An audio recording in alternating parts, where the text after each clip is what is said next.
కవులలోన రెండవ వ్యక్తి మల్లికార్జున పండితుడు. ఇతని కాలము 1160. తర్వాత ఇతని యొక్క వ్యవహార నామము పండితారాధుడు. మల్లికార్జున పండితుడు ఏమంటారు?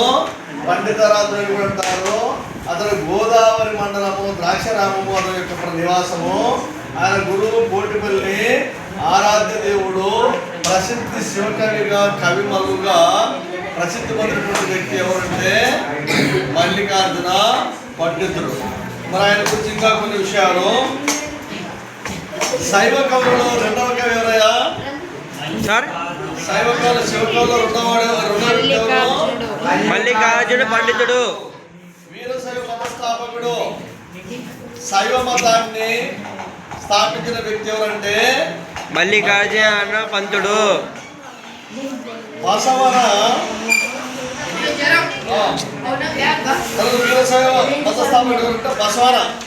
అంటే బసవన్న గారు వీరశైవ మతాన్ని స్థాపించాడు. బసవన ఎవరు దండనాయకుడు? దేవుడు దండనాయకుడు.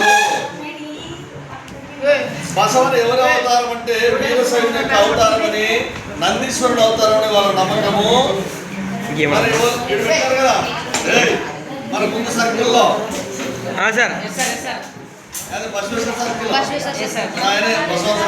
ఆయన శివుడే దేవుడు. వేరే వాళ్ళ దేవుడు కాదు చెప్పి శివుని శైవ మతాన్ని ఎక్కువ ప్రచారం చేసిన వ్యక్తి ఎవరంటే బసవన్న బండారు.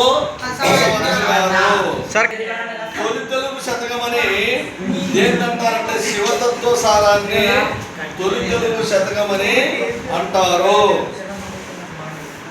మరి ఇందులో శివతత్వ సారంలో 429 పద్య గద్యాలు ఉన్నాయి. ఇది మల్లికార్జున పండితుల గురించి మనము సంక్షిప్తంగా తెలుసుకోవడం జరిగింది.